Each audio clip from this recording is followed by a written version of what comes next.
Namo Myoho Renge Kyo, Namo Myoho Renge Kyo, Namo Myoho Renge Kyo. Hi, friends. I hope this finds you in good health and secure. Thank you for being here, for your practice.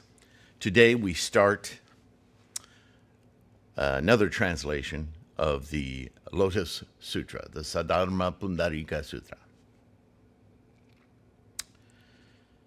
This one has some accolades, and I'm not going to go too far into that because what we're doing is studying the Lotus Sutra, not the academics.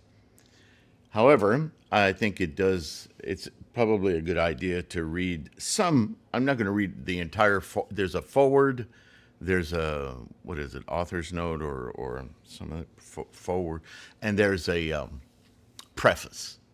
So we've got 3 different forwards, really. But they have different focuses, and I don't want to read them all because they're kind of lengthy. But, I mean, I leave it to you. You can read the entire thing, of course. But I do want to read some of it just as a preface to this series, so you have an idea where the scholarship is in this particular translation. I made an error in dates at the end of the last video. Tried to jump ahead a little too much.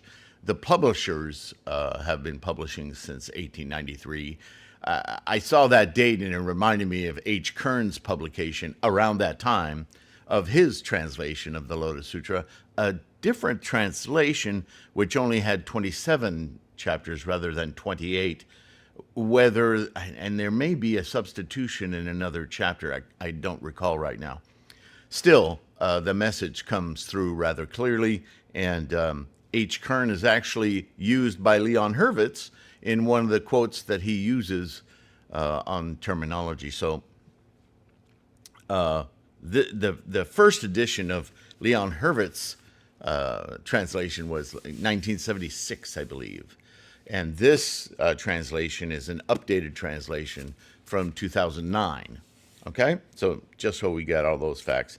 And I want to read a little bit of the forward. Again, not all of it, but I think it helps you to understand that my mission, as I've stated it many times with this resource, the website, these videos, the podcast, so on and so forth, is to get the cultural biases and the mysticism and old thinking out of the way, so that we, modern Buddhists, Nichiren doctrine Buddhists, can understand clearly in language that is familiar and easily in our capacity to understand, without the baggage of these influences. Now, will this translation be free of all those influences? Of course not.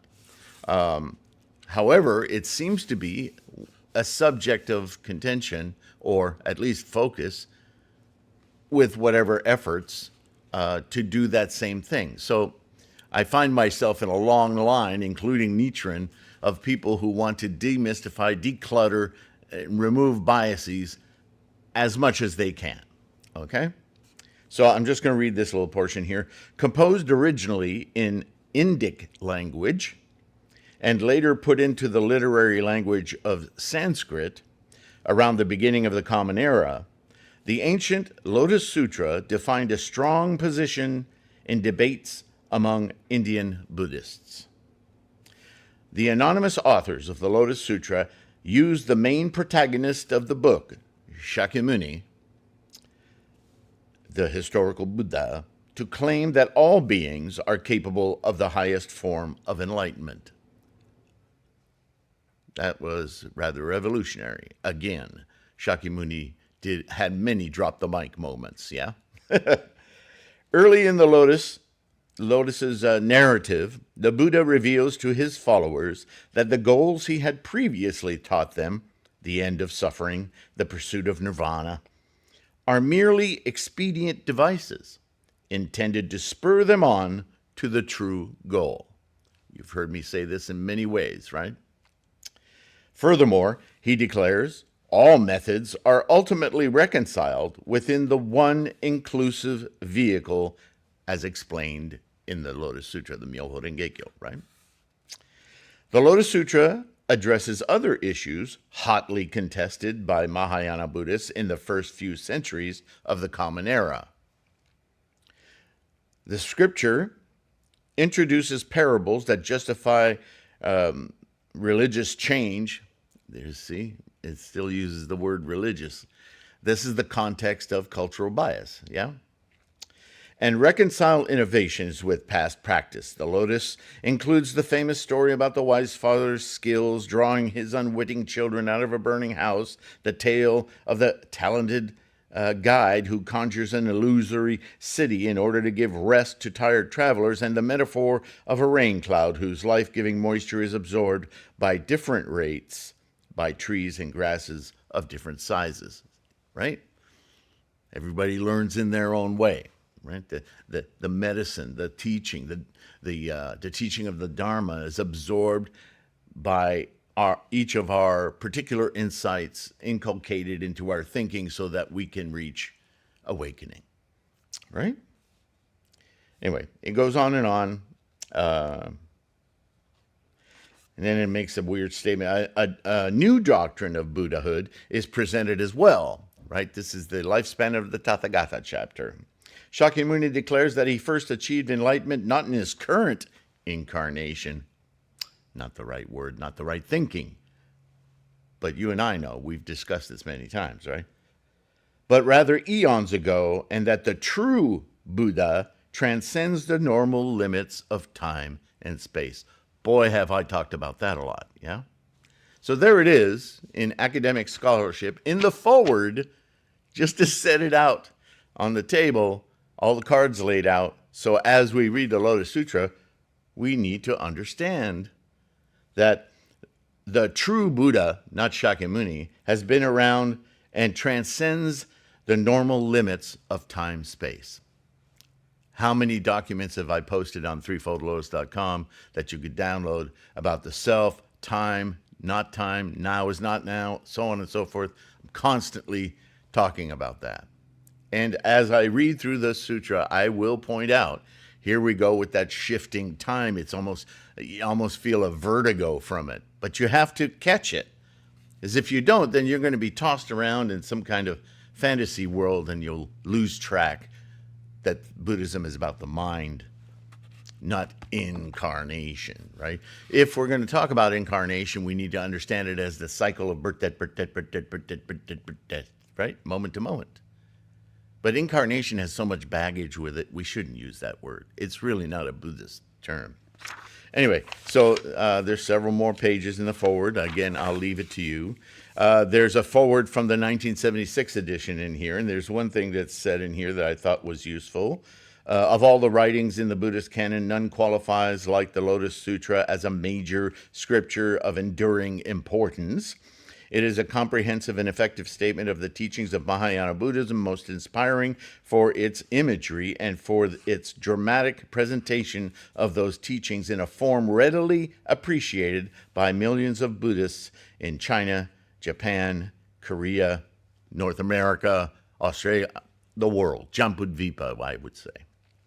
Moreover, the Chinese version translated here, and that's the important part for our scholarship, that of Kumarajiva, about 400 CE, Common Era, has been widely accepted and indeed enjoyed over the last 15 centuries in East Asia.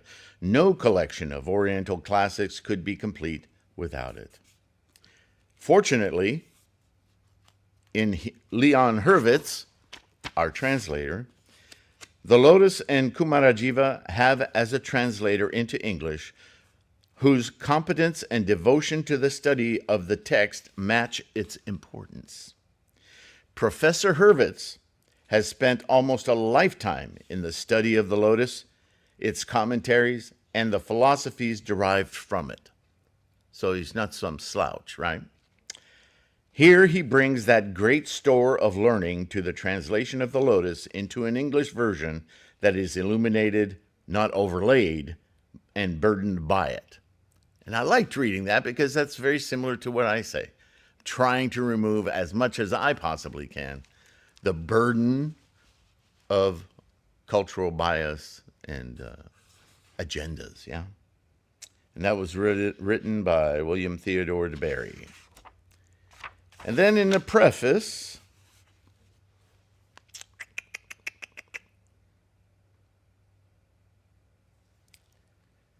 this is an interesting tidbit, and then we'll get into it. Chinese translations of the Lotus are known to have been made in the years 255, 286, 290, 335, 406, and 601. Those are years, right? Common Era. Of these, only a third, fifth, and sixth survive. But the sixth is scarcely more than a revision of the fifth. The third was made by Dharmaraksa, circa 223 to 300, the Chinese-born descendant of Iranians who had settled in West China generations before. The fifth, on which the present translation is based, is that of Kumarajiva, circa 350 to 410, an Indo-Iranian missionary who numbers among the most outstanding of all the translators. So now we know Kumarajiva's cultural background, yeah? Dharmaraksa presumably did his translation without help, being perfectly at home in both Buddhist Sanskrit and Chinese. Kumarajiva, on the other hand, was the head of the most elaborate state-sponsored translation bureau yet to exist on the soil of China. However, not only did he have his collaborators, but in all likelihood they were indispensable to him, for it is extremely improbable that he could write or read Chinese at all. Whether or not he could, the fact remains that in the course of the years his bureau worked out a method of translation that, to judge from the clarity of the style, must have been very efficient indeed. Kumarajiva's version is much easier reading than Dharmaraksa's. My mouth is lazy today. Which goes a long way toward explaining why and how it eclipsed the latter totally. All right. So, and the preface is quite in-depth and long. So again, we're not here to read the preface. It is a really great historical document, though, of how the scholarship gets carried out in these translations. So I do recommend that you take time to read that just on its own as a study. It will really clarify how to read beyond. I'm constantly exhorting us to keep our minds straight on this stuff. But certainly, if you're a fan of understanding how these things come together, I believe it adds depth and profundity to our own understanding, by all means. I just avoid reading them because they're not the subject at hand, but they're closely related, right? So, introduction. Once again, this is a translation of the Lotus Sutra, period. This is not the Threefold Lotus Sutra. Difference being is the Threefold Lotus Sutra, which is the namesake of our school here, is the innumerable meanings or immeasurable meanings sutra, which is 3 chapters, if I recall correctly. And it serves as an introduction to the Lotus Sutra. It has some interesting information. Nichiren often quotes from it. So I like to include that, but since I don't have that book by Leon Hurvitz, then I'm not going to mix up the academics and translations. We'll just read the Lotus Sutra, as we did with the BDK, right? Finding as their sources the Tripitaka. The next book will be a revision of the book that I started with long ago with this school from the Nico Nawano, the Kosai Publishing. What is the name of it? Risho Kosai Kai International. They have a book. It's a brown cover with the silhouette of the side view of the Buddha head. And it's called the Threefold Lotus Sutra. And that's what I started my studies with. And I did a whole series of lectures, the Lotus Lectures, based on that book and 3 or 4 other translations, including H. Kern and a modern, I think it was, what's his name, Gray. Oh, my brain. Anyway, some other translations. And I'm just extending that study now with Leon Hurvitz and then this new edition of the Threefold Lotus Sutra, now titled Buddhism for Today, an effort, as I am doing, to clean up the biases, although it still has its own, the essential wisdom of the Threefold Lotus Sutra. So that'll be fun reading. And I think, yeah, that's the last translation I have here. So we'll close out with that unless I find some more that are, worth reading. All right, enough blah, blah, blah. It's 15 minutes of introduction. The first chapter of the Lotus Sutra here, is this? Yeah. Is called Introduction, oddly enough. Thus have I heard. At one time, the Buddha was dwelling in the city of kings, the king's house, Rajraga, on Vulture Mountain, together with 12,000, Sanskrit 1,200, why would you do that? Great bhikshus, mendicant monks. All were arhants, men enlightened but not Buddhas, their outflows already exhausted, never again subject to the anguish klesa. They had achieved their own advantage and annihilated the bonds of existence, and their minds had achieved self-mastery. So, not bodhisattvas, but highly awakened, highly enlightened, highly scholared, but still admired in the samsaric self. That's not what it says here, but you'll see.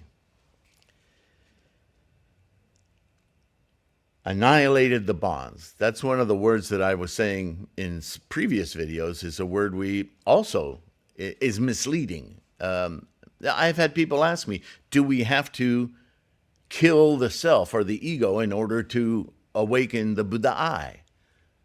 And that kind of thinking comes from words like annihilated.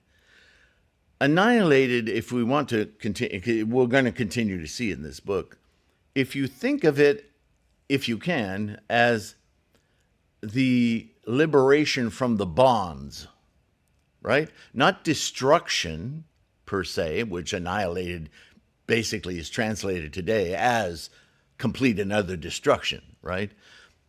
But remember, in Buddhism, it's about the mind. So the destruction isn't physical. It's not material. That's a very samsaric word, if you think about it. No pun intended. What is, in fact, in H. Kern's book, the word repulsion was used. Like aversion, a disgust with, which is another way of looking at just removing your strong magnetic tendencies, cravings, and clinging. That's what's being, quote, annihilated. Make sense? All right. So please try to remember that we're not destroying or evaporating anything. We're simply changing our relationship to it. That is the core of Shakyamuni's teachings, the cravings and clinging. He made it very clear in the first, the Four Noble Truths, very early on, right? All right. This is why it's called achieved self-mastery. See, the self is there, but when you master the self, it's no longer constantly preoccupied with craving and clinging, possessions, database, warehouse of self-identification. It's very difficult to try to explain in language, or even to imagine, forget the language part, what life could be like without reliance of stuff, relationships, having, have not, desires, right? Mara. It's very difficult to imagine. Our only path to really experience that liberation, Namo Myo Renge Kyo. And that's why we're reading this sutra, right? Their names were Ajnata Kaundinya, Mahakashyapa, Uruvila Vakasyapa, Gaya Kashyapa, Nadi Kashyapa, Sariputra, Great Maudgalyayana, Mahakatyayana, Ariduda. There's going to be a whole list of names here. Yeah, Subhuti, Ananda, Rahula. Such great arhants as these, known to the multitude. So these arhants are excellent Shravaka or Pratika Buddha, right? They're students who've achieved a degree of awareness and knowledge about themselves that they have effectively in samsara divorced themselves of the distractions, the monkey mind, the cravings and clingings, right? But they're still just samsaric beings, and though they may teach others, obviously they're scholars, they teach from a standpoint of knowing rather than facilitating. There's a big difference between an arahant and a bodhisattva, and I'll leave it to the sutra to really pick that apart. I've talked about it before, and there are entries in the Buddhism Reference book, the first volume, and the second volume to come will also have a lot of information that'll dig deeper in some of the older terms here. And perhaps I should add annihilation to that book. I think I will make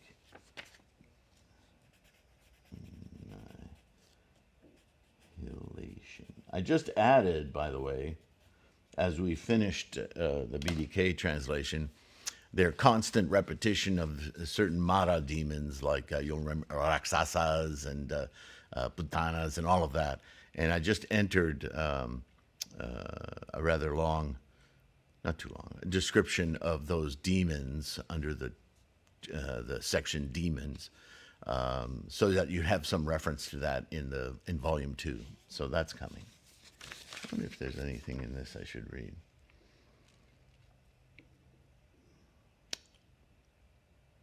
Each of us is responsible for creating an environment of warmth and consideration for those we love. I have always tried to define a good day not in terms of one in which all things were made right and comfortable for me, but rather as a day in which I have been able to make another's day more loving and special for them. We must treat each other with dignity, not because we merit it, but because we grow best in thoughtfulness. What a great quote, right? You know who that is. Leo Buscaglia. Not a Buddhist, but a great mind, yeah? So I would consider him a good friend, a good influence, right? All right, so where are we? Such great arhants as these, known to the multitude. There were also another 2,000 persons, including those who had more to learn and those who had not. There was, see, it's something to have more to learn or to have not. You don't need to learn anything more, because an arhant might consider themselves someone who no longer needs to learn anymore. And in fact, we'll see how that plays out in this first chapter or second. That doesn't mean you know everything. See, that's the conundrum of an arhat. An arhat thinks they know everything, so they don't need to know anything else. Therefore, they've achieved all that can be achieved. That's the mistake. A bodhisattva knows just as well what the arhat does, or arhat. However, because a bodhisattva extends what they know into skillful means, taking what they quote-unquote know and making it known in whatever form it needs to be known to the capacity of others, so that they too can set on the path to their awakening. that's a far bigger task, a far more involved moment-to-moment task, and a task which must, by its nature, lead to complete, perfect, full enlightenment, something the Arahant knows nothing about. Big difference, huh? There was Mahaprajapati, the bhikshuni, or the mendicant nun, together with 6,000 followers. So already he's including women practitioners, right? Mendicants, a word that I've used before, basically meditation, active, right? Practicing meditation monks, mendicants. Rahula's mother, Yashodhara, the bhikshuni, was also there together with her followers. There were 80,000 bodhisattva mahasattvas, all non-backsliders in Anuttara Samyak Sambodhai, perfect enlightenment, that of a Buddha, all having mastered the dharanis, what can we call the dharanis outside of dharanis? Because these translations always want to talk about magic charms like this, or spells from BDK. Preaching with joy and eloquence, turning the irreversible Dharma wheel, having made offerings to incalculable hundreds of thousands of Buddhas, having planted many seeds of merit, constantly being praised by the Buddhas, cultivating themselves with compassion, having entered well into the Buddha's wisdom, having penetrated great wisdom, having reached the yonder shore, their fame bruited widely in countless worlds, able to save numberless hundreds of thousands of living beings. Right? So the dharanis basically is what we chant, Namo Myo Renge Kyo. The dharani are sounds, word-like apparatus to capture a much larger concept of teachings in a short, brief burst. Just as though, as I've used the example before, a child might call out, "Mom!" and they do so without knowing the full breadth of what it is to be a mother, let alone the full breadth of what it is to be themselves safe and secure. Mom becomes an invocation of the depth of need and assistance requested of an entity that can provide for them some satiation from fear or danger or injury, so on and so forth, right? Right? We don't normally think of that, but just shouting out "Mom" has a tremendous amount of what we could say is charisma or baggage or definitions or a scope of meaning without having to list it all. So a dharani is like that, right? Okay, and I defined that in the new, in the volume 2 as well. So it's coming, it's coming. Constantly praise my Buddhas, cultivating himself. Their names were Manjushri Bodhisattva, the Bodhisattva He, who observes, or he who observes the sounds of the world, Avalokitesvara, remember him. The Bodhisattva gainer of great strength, Prapta. The Bodhisattva constantly exerting himself, Nityodyukta. The Bodhisattva, he who does not rest. The Bodhisattva of the jeweled palm. The Bodhisattva medicine king. The Bodhisattva brave donor. And the Bodhisattva of the jeweled moon. The Bodhisattva of moon glow. The Bodhisattva of full moon. The Bodhisattva of great strength. The Bodhisattva of immeasurable strength. The Bodhisattva, he who transcends the three worlds. The Bodhisattva Bhadrapala, the Bodhisattva Maitreya, the Bodhisattva of the heap of jewels, the Bodhisattva, he who leads the multitude. He was with such Bodhisattvas as these to the number of 80,000. Thank you for not naming each one. So our audience, the description of our assembly is growing and growing. As I've pointed out before in previous translations, the sutra enumerates the capacities and the mental tendencies and conditions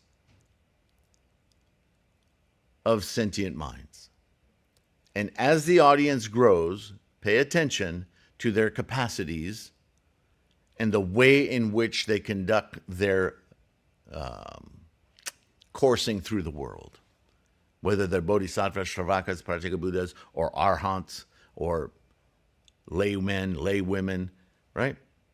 Attention is being paid to the differences, quite simply, of mental capacities and fortitudes, and how that translates into daily life. So the assembly is being very inclusive here, right? It continues to grow, and it will grow more as different concepts are introduced, because those people will have the capacity to understand as the Lotus Sutra teaching expands its reach. So that's the purpose of the assembly, quote unquote. It's not a concert like Cal Jam or Lollapalooza. But if you think of it in terms of the capacity of sentient minds, well, that could be quite a crowd, yeah? So let's keep going. At that time, Sacro, see, it says at that time.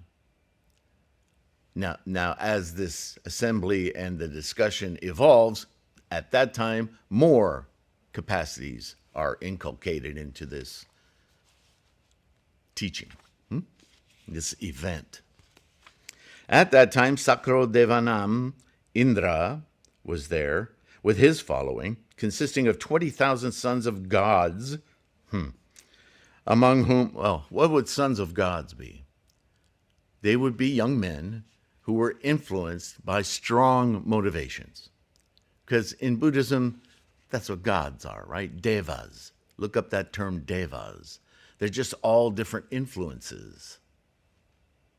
Nothing mystical, right? It's an unfortunate word to use the word gods or deities, because that's not, especially to a Western mind, it's very confusing. Among whom further were those named by the god's son of the moon, Kandra, the god's son of all-pervading fragrance, and the god's son of the glow of the jewels. So you can infer from that certain mental ideals, like the shining jewel, right? People love shiny stuff. But to shine mentally, oh, that's an aspiration. And that's the proper interpretation here. There were the 4 great god kings, together with their retinue of 10,000 sons of gods. And boy, we're using God a lot here. Of course, this was an Iranian immigrant. Anyway, Leo and Hurvitz, I believe, was French. I should verify that for you. Let's just go on.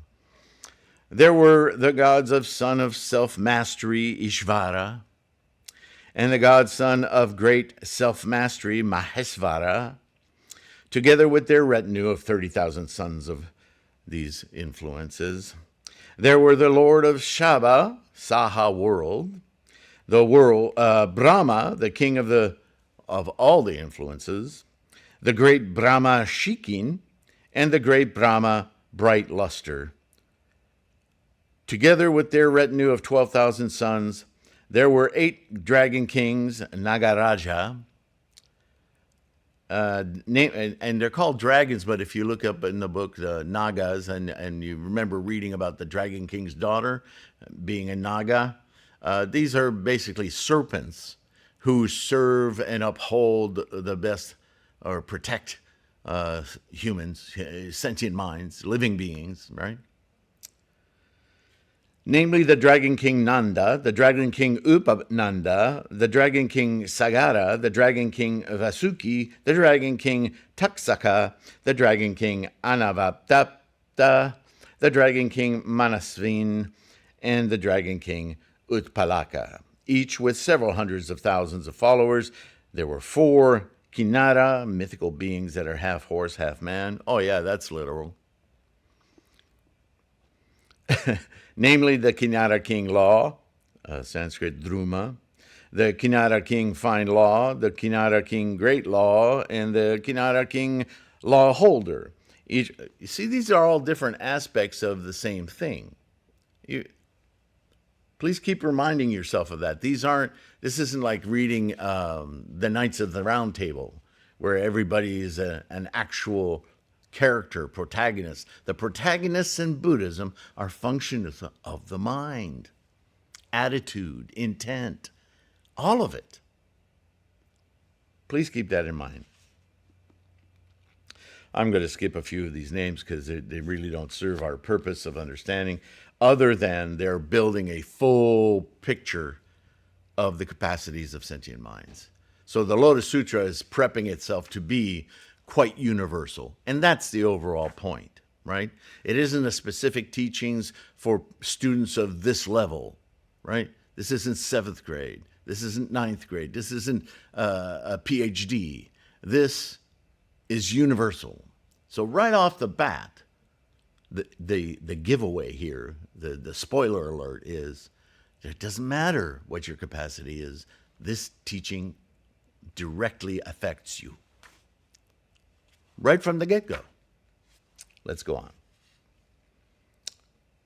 So each was seven. There was King Ajatashatru, several hundreds of thousands, each having made obeisance to the Buddha's feet, withdrew and sat to one side. To one side. So this is just a part of the assembly. Billions of people, minds. At that time, the world-honored one, surrounded by the fourfold multitude. Fourfold multitude? Do you remember what that is? Fourfold? Monks, nuns, laymen, laywomen. That's the fourfold multitude. So every level of student. Showered with the offerings, deferentially treated and revered for the Bodhisattva's sake, preached a scripture of the great vehicle named the immeasurable doctrine, which is here not included. So I'm not sure why anyone would study the Lotus Sutra without the preface or the immeasurable doctrine or its closing, the meditation on universal worthy, right? A dharma to be taught to bodhisattvas, which we are, a dharma which the Buddha keeps ever in mind. It's the preface to this teaching, so why not include it in the translation? I can't answer that. When he had preached this scripture, cross-legged, he entered into the samadhi state of concentration of the abode of the immeasurable doctrine, ananta, long word, where his body and mind were motionless. So, pause. And basically, to sum it up, the immeasurable meanings or immeasurable doctrine is about this assembly, that it's immeasurable how many ways, how many insights, how many live paths can be taken to accomplish awakening. Each one of us is a different manifestation, moment to moment, of a path that can't be defined before it occurs. It's immeasurable. That's one big point. That is the title of that sutra. But it also says of the following Lotus Sutra that no teachings in the previous 42 years or so measures up to this one. That they're all preparatory teachings, skillful means. And that now, remember to Shariputra, Shakyamuni said there are not three vehicles, not Shravaka, Pratyeka Buddha becoming an arhat from that, or bodhisattva. There is only one. There are not two, there are not three. Was that Shariputra or was that Subhuti? It might have been Subhuti. At any rate, that comes out in the Immeasurable Meanings Sutra. He repeats it here in a little bit, but not to the degree that he does it in the preface. So really, okay. How are we doing time-wise? Yeah, it's getting a little long. I'm going to finish this paragraph and we'll continue in the next one. But we got a good start, right?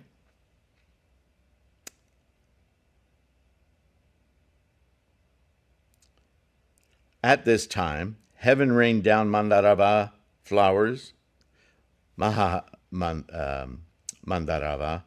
flowers, Manjusaka flowers, and Maha Manjusaka flowers, scattering them all over the Buddha and his bands of followers. The whole Buddha world trembled in 6 different ways at that time, in the company, the bhikshus, bhikshunis, upasakas, upasikas, lay brothers and sisters, nagas, yaksas, right? There's those terms again, Gandharavas, Ashuras, Garudas, Kinnaras, Mahoragas, humans and non-humans, as well as petty kings and wheel-turning kings. These great assemblies felt that this had never happened before, and joyously joining their palms, single-mindedly, look at that, they beheld the Buddha. Single-mindedly, they beheld the Buddha. BDK, single-mindedly contemplate Buddha. Nichiren, single-mindedly meet Buddha. You sense a theme here? All right. At that time, the Buddha emitted a glow. You know what's coming next, so we'll save that for the next video. In the meantime, keep your practice strong. Yeah? Take care of your health, for goodness sake.